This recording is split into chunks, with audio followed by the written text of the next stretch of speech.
Hi, my name is Lily McMurray, and today we will be exploring the question, how is the internet changing or affecting the way we date our romantic partners? First, what is online dating? Oxford's Learning Dictionary defines online dating as using the internet to arrange to meet somebody and possibly begin a romantic relationship with them through a dating service, site, or app. Online dating is more common among younger people than older adults. In one study, 53% of participants reported using an online dating site. Among US adults, 37% of those people were ages 30 to 49.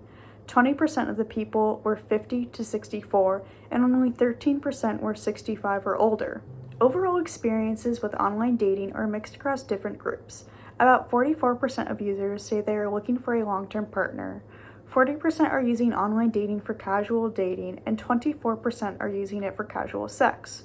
When asked how easy it is to find a long-term partner, 42% online dating makes it easier, while 32% there is no difference compared to traditional offline dating.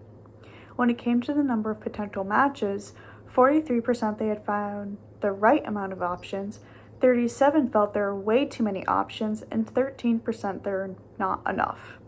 When it comes to the number of potential matches, 43% felt that they had the right amount of options, 37% felt there were too many options, and 13% felt that there weren't enough. The most prominent differentiation between men and women were feelings of safety, where 62% of women over 65 found online dating unsafe, and 53% between ages 50 and 64 found it unsafe, while 42% under 50 found it unsafe.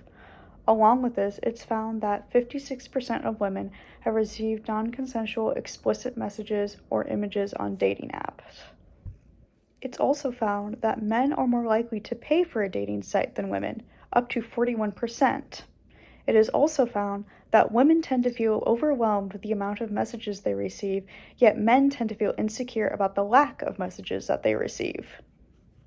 Looking at a statistic, seeing the gender difference between men and women on the reason why they used a dating app, 31% of men said that they used dating to find casual sex, while only 13% of women said that this was the reason.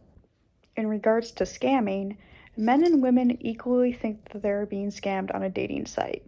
LGBTQ perspectives of online dating. Historically, the LGBT community has used the internet to create new forms of community in front of discrimination. Queer individuals are more likely to use dating apps than straight individuals. In one study, it was found that 61% of homosexuals have had positive experiences with online dating compared to 53% positive experiences from straight people. In fact, it's found that the internet has affected queer relationships more than straight relationships. Hence, that's why more gay people tend to meet online than straight people. This makes sense since when looking at the traditional ways of meeting, such as through family, work, church, or friends, it could be more difficult to find other queers and could also be dangerous depending on people's views and where they're living. Issues of discrimination are becoming more visible through online dating apps. Many people experience bias based on their appearance, age, or race. A study on the dating app Grindr, an app designed for gay men, showed this clearly. Researchers found that many users not only discriminated against others, but felt it was acceptable to do so because of the app's layout and the anatomy of being online. On Grindr, users can list things like their height, race, age, and other attributes. Because of this, discrimination becomes very direct. The study found that men of all ages face discrimination. Many users openly stated in their profiles that they only want to date younger men. When looking at race, a similar pattern appeared. Users often listed racial preferences in their bios or even directly rejected people of certain races. The same happened with height. Comments and preferences about weight mirrored those made about age and race. Researchers suggested that these behaviors come from existing hierarchies within gay communities. Online apps don't create these hierarchies, but they make it easier for people to act on them. When comparing Grindr to apps used by both heterosexual and homosexual people, the same features exist. Users can still list physical attributes and discrimination still occurs. Even if these apps don't allow you to filter out entire groups, people still use their profiles to express bias.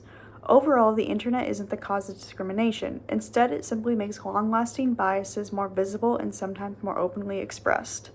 People often wonder, since the internet has increased online dating, does that mean it has increased divorce rates? Not necessarily. One study found that couples who met online and couples who met offline had relationships that were equally strong and lasted about the same amount of time. But another study found something different. It reported that social networking websites can create more opportunities for cheating, which could lead to divorce. That same study showed mixed results overall. It concluded that the impact on divorce rates really depends on the context, such as how couples use technology and what the relationship is like to begin with. In this section, we'll review mental illnesses and dating. In a study done in 2022, it hypothesized that those with psychological vulnerabilities would gravitate towards online dating. It was found that participants scoring higher in depression and anxiety were more likely to be users of online dating and engage in more frequent use and use online dating more during a mood episode. 80% of people found that online dating aggravated their symptoms in depressive mode, while 20% found that it was beneficial. Those who scored high in loneliness were more likely to experience negative outcomes in online dating. Those with mental illness using online dating apps could strengthen their feelings of rejective sensitivity. It was also found that the higher the anxiety, the more likely to be engaged in online dating. Now, let's talk about everyone's favorite topic, AI. Specifically, AI companion bots. AI companionship is designed to foster the illusion of social presence and relational continuity, making it function as a social agent capable of eliciting special and even moral responses from users. Some positives of AI companion bots include individuals with autism can strengthen their social skills through the interactions with AI. Some users report that it becomes easier to interact with people in real life after practicing with an AI companionship. It was also found that users found improvements in stress management and increased capacity for empathy after using AI. AI can be especially beneficial for people who are geographically isolated, physically disabled, or neurodivergent. In some cases, AI companionship may even improve human romantic relationships by easing stress related to unmet sexual or emotional needs. However, AI companionship also has some notable drawbacks. Some individuals have replaced their human therapist with AI, and as a result, they become less motivated to seek appropriate professional help. AI companions can also discourage people from forming real human relationships because they can create idealized connections online instead of engaging with others in real life. Regarding harmful behavior, studies have found troubling patterns. Some men with AI girlfriends verbally abuse them and even brag about this behavior. People are also more likely to act domineering or controlling towards AI than they are towards real humans. Another concerning finding is that some individuals who died by suicide spent more time with AI companions than with humans beforehand, though it's important to note that there is no causal link has been established. It's also possible that people who rely heavily on AI companionship may already have some fragile mental states compared to those who do not. Overall, research suggests that AI companions can be helpful when they serve as a bridge to human relationships, but not when they become a replacement for them. Adolescents' involvement in casual sex through online platforms.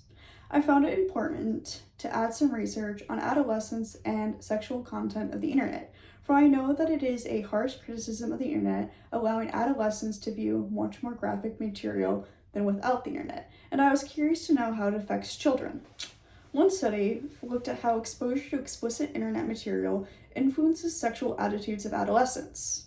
It was found that those who viewed sexually explicit content more viewed sex as casual fun and more of a physical event than emotional.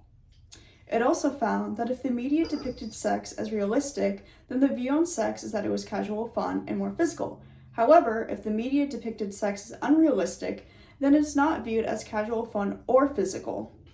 In conclusion, the internet is affecting the way we meet romantic partners. I say this change is more positive than negative, for it allows those who couldn't before meet someone right for them. Dating on the internet is like anything else you do on the internet. It can be good or bad depending on you. Thank you.